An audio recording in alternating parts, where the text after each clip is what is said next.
باجوہ صاحب، میں آپ کا شکر ادا کرتا ہوں کہ آپ نے اپنے دست راست کے ذریعے جو پیغام بھیجا کہ مجھے انصاف ملے گا. میں سوال کرتا ہوں کہ کب ملے گا؟ اس لیے کسی جگہ پہ 10 دن پہلے میں نے بڑی آسان سی بات کی تھی. میرے خاندان کے اور میرے تو آپ کے خاندان کے مراسم ہیں.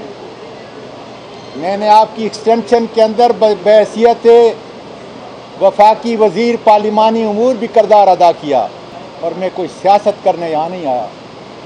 نہ سیاسی بات کرتا ہوں، نہ پہلے کی ہے. میں نے تو صرف اتنی عرض کی تھی کہ ایف آئی اے کے اسسٹنٹ ڈائریکٹر ایاز کو جی ایچ کیو میں بلا لیں اور اس سے سچ اگلوائیں کہ کس کے کہنے پر پاکستان کے سینیٹر کے ایک ٹویٹ کرنے پہ آپ نے مقدمہ دائر کیا. کس کے کہنے پر میرے گھر پہ ریڈ کیا گیا؟ کس کے کہنے پر گھر کے اندر تشدد ہوا؟ کس کے کہنے پر ایاز اسسٹنٹ ڈائریکٹر گاڑی چلا رہا تھا اور 3 نامعلوم شخصیات کون تھی جنہوں نے گھر سے لے کر سائبر برانچ اسلام آباد ایف آئی اے کے اس پولیس اسٹیشن تک 1 گھنٹہ، سوا گھنٹہ یا 1.5 گھنٹے کے عرصے کے اندر تشدد اور انسانی حقوق کی دھجیاں اڑا دیں. رستے میں کون سی جگہ انہوں نے مجھے اتارا، زبردستی بے لباس کیا، وہاں جو کچھ میں نے سنا. اتنی سی درخواست تھی. میری آرمی کی بچیاں اور بیویاں جو ہر گھر میں میری آواز کو سن رہی ہیں، اپنی ماں کو اور اپنے باپ کو انصاف دینے کے لیے اٹھ نہیں کھڑی ہوں گی. باجوہ صاحب، آج وہی شیطان نفس لوگ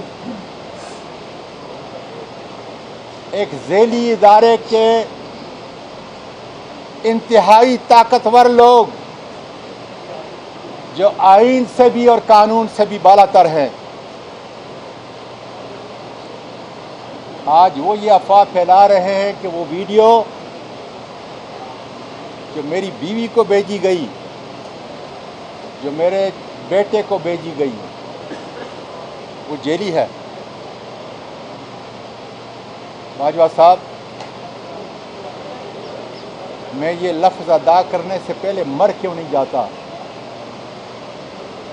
لیکن مرنے سے پہلے مجھ پر قرض ہے میری ان تمام پاکستان کی 11 کروڑ بچیوں، بیٹیوں، ماؤں اور بہنوں پر. میں اس قرض کو ادا کرنے کے لیے کہہ رہا ہوں، ورنہ میری زبان جواب دے چکی ہے. جو ویڈیو میری بیوی کو اور میرے بیٹے کو بھیجی گئی ہے،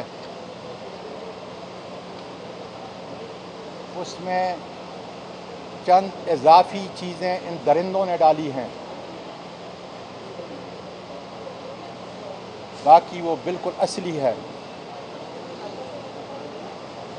اور وہ کوئٹہ میں میری ان 2 راتوں کے درمیان میں بنائی گئی ہے. باجوہ صاحب، یہ ایک پاکستان کی ماں اور پاکستان کے ایک باپ کی کہانی ہے.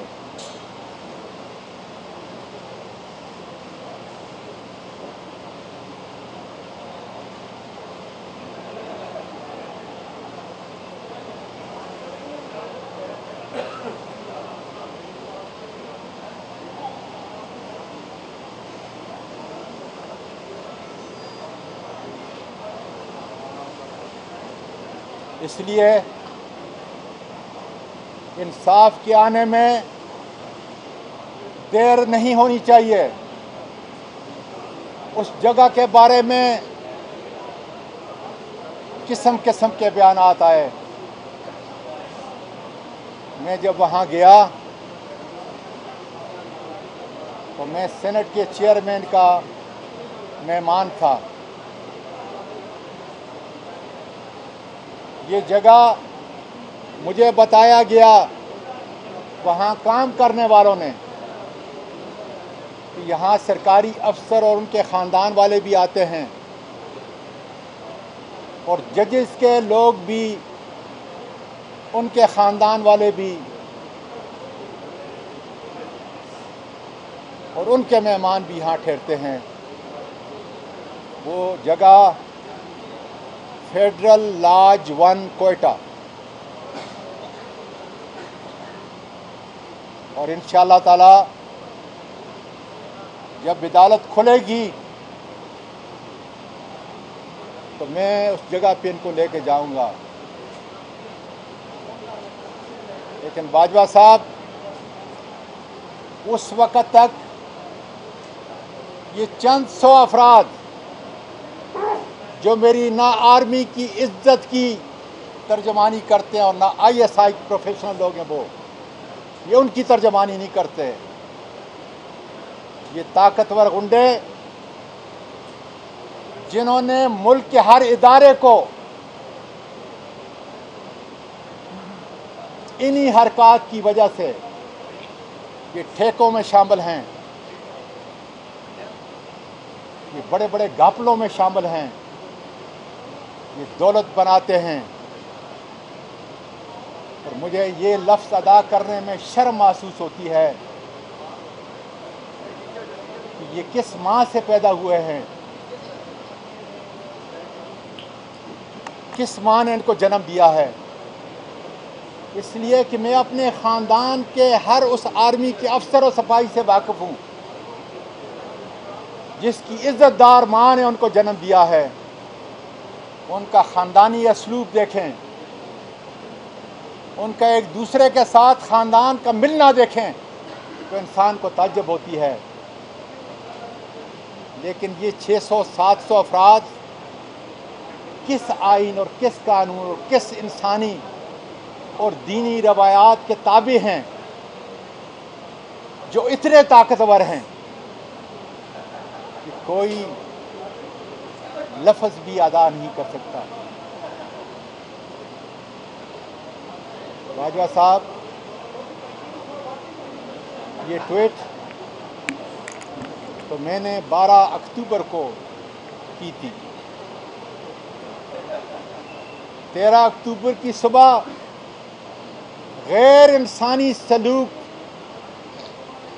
اور تشدد جو کیا گیا، کیا یہ بھیڑیے اس سے بھی مطمئن نہیں ہوئے کہ انہوں نے ایک ماں اور ایک باپ کے تقدس کو پامال کیا.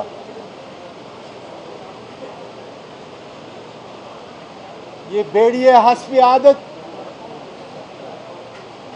ہر تاجر کے پیچھے ہیں، ہر انویسٹر کے پیچھے ہیں، اکراس دا بورڈ تمام سیاسی لیڈران کے پیچھے ہیں اور یہی کام کرتے ہیں. میں تو آج سے 6 مہینے پہلے کسی بھی اور جگہ جب سے ہماری حکومت ختم ہوئی ہے میں اپنی بیوی کو نہیں لے کے گیا، اور مجھے پورا یقین تھا کہ جو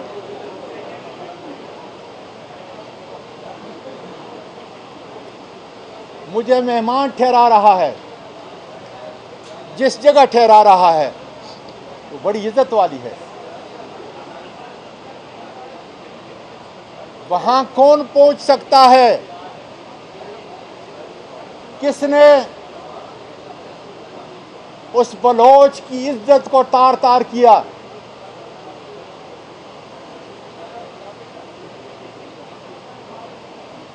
اس لیے میں صادق سنجرانی صاحب آپ سے کہتا ہوں کہ آپ کسٹوڈین ہیں پاکستان کے پارلیمنٹ کے سب سے بڑے ایوان کے. آپ کا کام میری بیٹیاں جو سینٹ میں بیٹھی ہیں، میری بہنیں جو سینٹ میں بیٹھی ہیں، اور میرے بھائی شادی شدہ جو ہیں،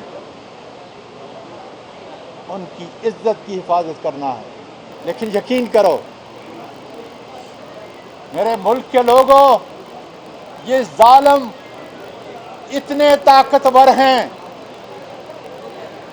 کہ اگر میرے سی سی ٹی وی کیمرہ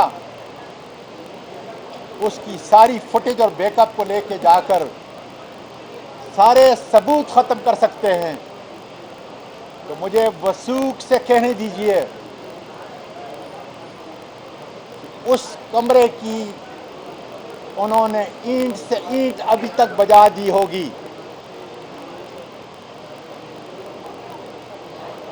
اس کمرے کی اینٹ سے اینٹ بجا دی ہوگی۔ کتنے طاقتور ہیں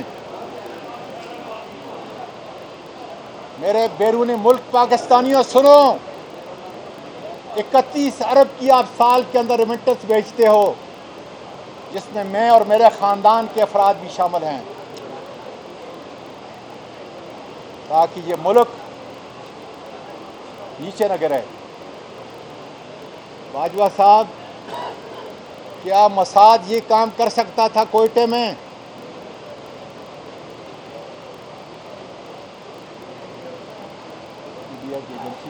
کیا رہا یہ کام کر سکتا تھا کہ سواتی کے پیچھے ان 2 راتوں میں اگست کی اتنی محفوظ جگہ جا کر اس کی ذاتی، نجی اور حلال کی زندگی کی ویڈیو بنائیں؟ یہ ہمارے ان مقتدر اداروں کے ان 600-700 افراد کا کارنامہ ہے، جو مجھ سے نہیں۔ میں تو آج جس حالت کے اندر کھڑا ہوں، میں تمہاری آرمی کی اس ہر ماں کا، ہر بیٹی کا، ISI کی ہر اس بیٹی کا محافظ بن کر یہ آواز پوری دنیا میں پہنچا رہا ہوں کہ میری آرمی کو بدنام نہ کرو، میری ISI کو نہ بدنام کرو۔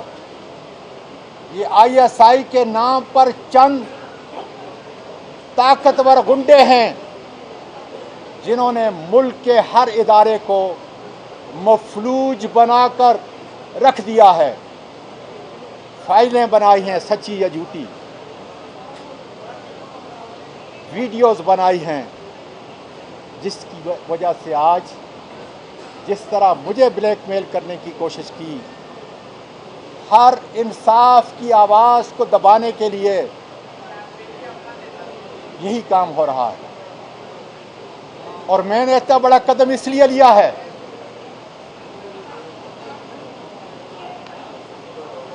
کہ مجھے اپنی موت کی فکر نہیں۔ میں عدالت عظمیٰ کے باہر آپ کو یہ بتانا چاہتا ہوں، مجھے زہر دی جائے گی یا یہی طاقتور لوگ مجھے گولی ماریں گے، لیکن میری حق کی آواز کو، غیرت کی آواز کو، نفرت کی آواز کو، غصے کی آواز کو پاکستان کے تاریخ کا مورخ انشاءاللہ تعالیٰ لکھے گا۔ یہ ویڈیو تو پہلے بن چکی تھی، شاید اس کو یہ وائرل نہ کرتے۔